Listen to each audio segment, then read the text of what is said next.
Assalamualaikum warahmatullahi wabarakatuh. Perkenalkan, saya Nova Sibuan dengan NIM 421113101 dari PSPK 21C, 21C, Fakultas MIPA Universitas Negeri Medan. Di sini saya akan menjelaskan sedikit tentang uji kualitatif gugus fungsional. Dalam kimia organik, gugus fungsi adalah substituen atau bagian spesifik dalam molekul yang bertanggung jawab terhadap karakteristik reaksi kimia dari molekul-molekul tersebut. Gugus fungsi yang sama akan mengalami reaksi kimia yang sama atau serupa tanpa menghiraukan ukuran molekulnya. Setiap senyawa memiliki struktur dengan gugus fungsi tertentu.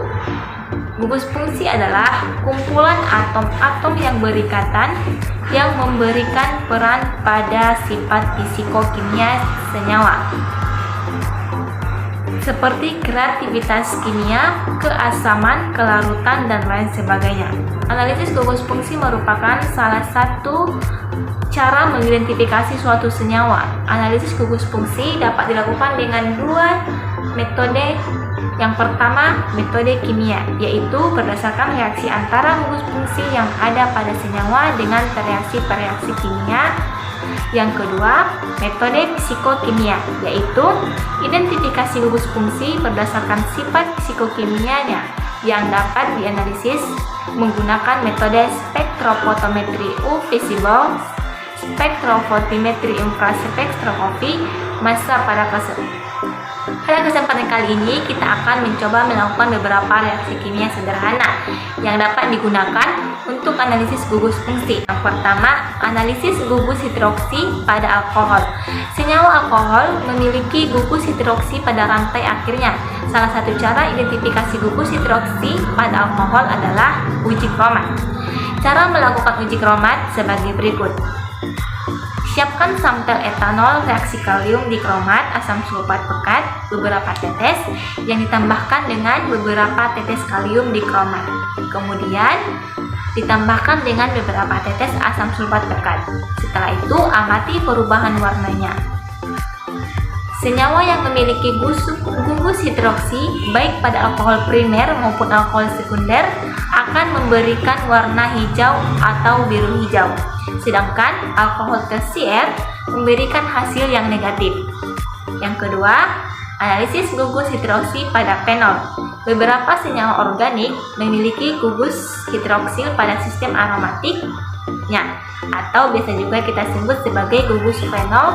Contoh fenomena itu nifagin, nifasol, paracetamol, asam salicylate, dan lain sebagainya.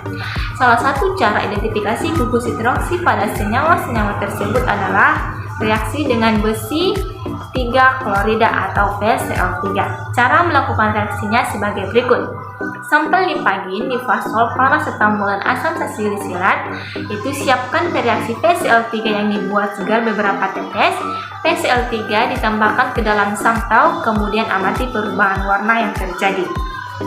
Adanya gugus hidroksi pada senyawa tersebut akan memberikan warna khas sebagai berikut.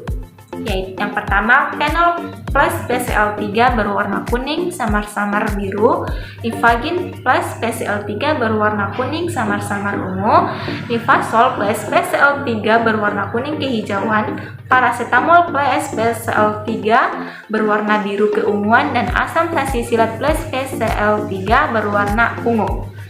Yang ketiga, gugus aldehid. Salah satu cara identifikasi senyawa yang memiliki gugus aldehid seperti formaldehid adalah reaksi SIF.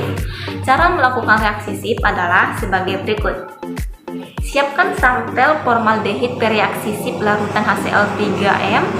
Beberapa tetes sampel ditambahkan dengan HCl3M hingga pH-nya kurang dari 3. Kemudian, tambahkan dengan beberapa tetes bereaksi SIF. Lalu amati perubahan warnanya.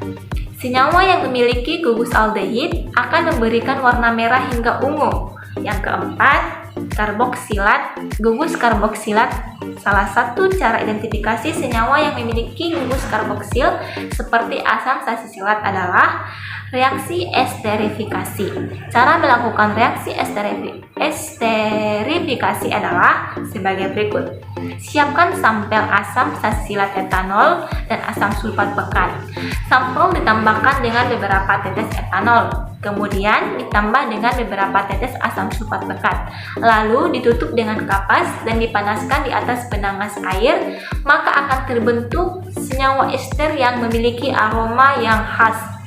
Yang kelima, gugus amina. Salah satu cara identifikasi senyawa yang memiliki gugus amina seperti sulfadiazin dan isoniazin adalah reaksi PDAB-HCl.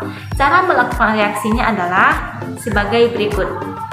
Siapkan sampel sulfadiazin dan siapkan pereaksi PDAB-HCl. Sampel tetes ditetesi dengan beberapa tetes PDAB-HCl. Kemudian amati perubahan warnanya.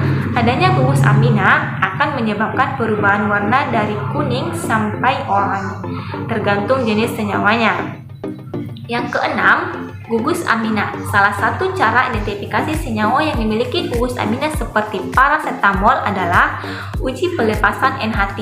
Cara melakukan reaksinya adalah sebagai berikut. Siapkan sampel parasetamol larutan NaOH 10% dan kertas lakmus. Sampel ditetesi dengan beberapa tetes natrium hidroksida 10%. Kemudian pada ujung tabung reaksi diletakkan kertas lakmus merah, kemudian dipanaskan dengan penangas air. Amati perubahan warna lakmus. Adanya gugus amina akan menyebabkan pelepasan gas NH3 yang menyebabkan perubahan warna lakmus dari merah menjadi biru. Demikianlah beberapa cara melakukan analisis gugus fungsi dengan menggunakan reaksi kimia yang sederhana. Sekian penjelasan saya tentang uji kualitatif gugus fungsional. Semoga bermanfaat. Sekian dan terima kasih. Wassalamualaikum warahmatullahi wabarakatuh.